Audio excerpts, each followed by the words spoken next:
তো বন্ধুরা দেখুন ভুট্টার সবজিটা রান্না করার পরে আপনাদের কেমন লাগতেছে অবশ্যই কমেন্ট করে জানাবেন। হরে কৃষ্ণ, সবাইকে শুভ সন্ধ্যা। তো আজকে আবারও চলে আসলাম রান্নাঘরে। আপনাদের সঙ্গে একটা রান্না শেয়ার না করলে নয়। তো চলুন দেখা যাক কি রান্না হচ্ছে। আজকের রান্নাটা হচ্ছে ভুট্টার সবজি। তো যাই হোক বন্ধুরা, দেখতে থাকুন আমি কিভাবে রান্নাটা করতেছি। ভুট্টাগুলোকে আমি এইভাবেই ছোট ছোট করে কেটে নিয়েছি গোল গোল করে। আর এইদিকে একটা কারেন্টের চুলার মধ্যে প্রেসার কুকার বসিয়ে দিছি আমি জল গরম করার জন্য। জল আমার গরম হয়ে গেছে প্রায়। এখন আমি এর মধ্যে দিয়ে দিব কেটে রাখা ভুট্টাগুলোকে। এইভাবে সমস্ত ভুট্টাগুলোকে আমি এর মধ্যে ছেড়ে দেবো। এখন আমি এর মধ্যে দিয়ে দিব একটুখানি হলুদ গুঁড়ো। এখন আমি অল্প করে দিলাম আর একটুখানি দিচ্ছি লবণ। একটুখানি লবণ হলুদ দেওয়ার পরে ভুট্টাগুলোকে আমি একটু ভালোভাবে নেড়ে চেড়ে নেব। হলুদ দেওয়ার ফলে ভুট্টার কালারটা আরও খুব সুন্দর লাগবে। তো ভুট্টাটাকে আমি এভাবে প্রেসার কুকারে 6 থেকে 7টা সিটি মেরে দিব। তারপরে দেখবো যে সিদ্ধ হয়েছে কিনা। তো এখানে দেখতে পাচ্ছেন আমি আলুটাকে হালকা করে সিদ্ধ করে নিয়ে এইভাবে আমি কেটে নিয়েছি। নেওয়ার পরে লবণ হলুদ দিয়ে মাখায় রেখেছি। তেলটা গরম হয়ে গেছে, এখন আমি এটাকে ছেড়ে দেবো। সম্পূর্ণ আলুটাকে আমি তেলের মধ্যে ছেড়ে ভালো করে ভেজে নেব। তো বন্ধুরা, এদিকে আলুটা ভাজা হতে থাক, ততক্ষণে আমরা ভুট্টা সবজিটা রান্না করতে যে উপকরণগুলো লাগবে, বিশেষ করে মশলা, সেগুলোকে একটা আমি ব্লেন্ডারের মধ্যে পেস্ট করে নেব। তো পেস্ট করার জন্য যে মশলাগুলো নিচ্ছি তার মধ্যে প্রথমে নিয়ে নিচ্ছি একটা জারের মধ্যে কয়েক টুকরো আদা, নিয়ে নিচ্ছি 2-3টা কাঁচামরিচ, আমি 3টার মতো টমেটো এইভাবে করে নিচ্ছি। আমি এখন এটা ব্লেন্ড করে নিব। এর মধ্যে আমি আরও কিছু মশলা দিব, যেমন কয়েকটা গোটা জিরে দিয়ে দিচ্ছি আমি এর মধ্যে।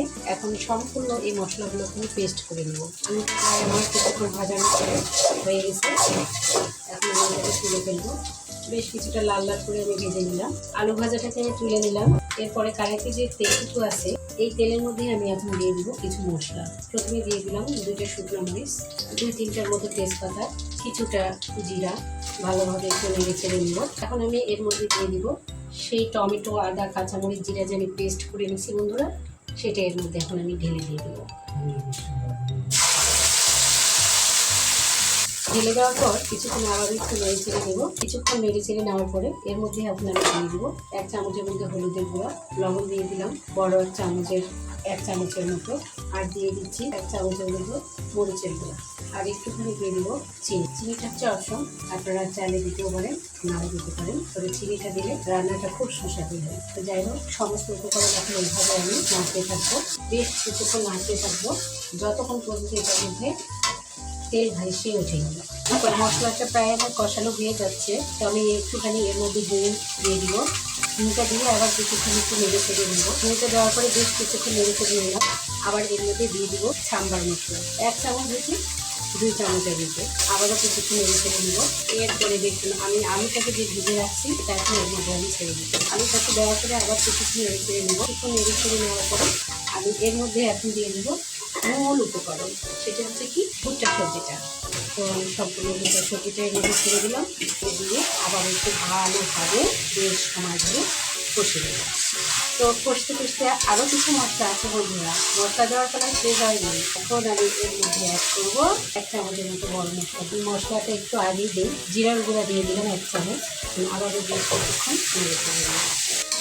বেশ কিছুক্ষণ নেড়ে ফেলে নেওয়ার পরে আমি এখন এর মধ্যে আমি এইদিকে কড়াইতে গরম জল করে রাখছিলাম, এখান থেকে আমি এরকম একটু একটু করে জল দেবো। একবারে জলটা দিব না, বেশ কিছুক্ষণ এইভাবে কষায় নেওয়ার পরে আমি জলটা এর মধ্যে দিয়ে দেবো। আবারও কিছুটা জল দিলাম, দিয়ে ভালোভাবে এইভাবে নেড়ে চেড়ে নেবো। আবার মাঝে মাঝে একটু ঢেকেও দিচ্ছি আমি। এটা প্রায় কষানো হয়ে গেছে, এখন আমি এর মধ্যে দিয়ে দেবো জল। সেই জলটা কিন্তু গরম জল, বেশি জল গরম করিনি, কিন্তু এটা বেশি আমি রসালো বেশি বানাবো না। তো বন্ধুরা দেখুন রান্নাটা আমার কমপ্লিট হয়ে গেছে। তো বন্ধুরা দেখুন ভুট্টার সবজিটা রান্না করার পরে আপনাদের কেমন লাগতেছে অবশ্যই কমেন্ট করে জানাবেন। আজ এই পর্যন্তই। আরে বল, আবার দেখা হবে নতুন কোনো রান্নার রেসিপি বা কোনো ভিডিও নিয়ে। আরে